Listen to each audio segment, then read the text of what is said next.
Una finestra su un periodo poco noto della storia della città di Castelfranco, bagliori di luce che illuminano la conoscenza dei secoli oscuri che vedono la dissoluzione dell'impero romano e la discesa in Italia delle prime orde barbariche. Si tratta di una scoperta emersa dagli scavi archeologici condotti nell'area destinata ad ospitare l'edificio per la radioterapia presso la sede dell'Istituto Oncologico Veneto.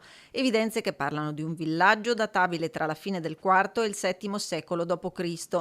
Tra i reperti più significativi, oltre a residui di focolari, ceramica grezza e alcune sepolture ad inumazione, c'è sia una moneta attribuita all'imperatore Costantino che un anello che per tipologia è inquadrabile alla fine del IV secolo d.C. che ci ha fatto balzare sulla sedia, perché abbiamo capito che ci trovavamo di fronte a un contesto di epoca tarda, insomma, di cui qui non c'è praticamente nulla, e quindi abbiamo capito anche insieme a tutto il resto che man mano emergeva, insieme alle sepolture, che si doveva prestare una particolare attenzione proprio per la rarità e la fragilità di questo patrimonio.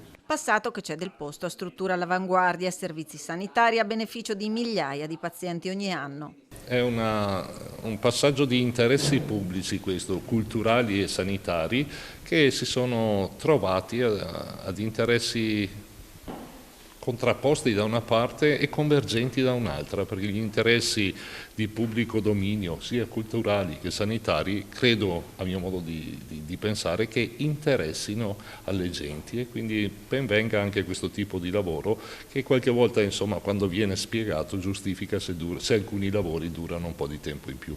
Nonostante il breve rallentamento per consentire gli scavi, il cronoprogramma per la consegna della nuova radioterapia allo IOV manterrà la data del 2025. L'impegno di spesa totale supera i 30 milioni di euro. Entro la fine dell'anno saremo in grado di inserire tutte le attrezzature che abbiamo messo in campo per poi partire con le attività assistenziali.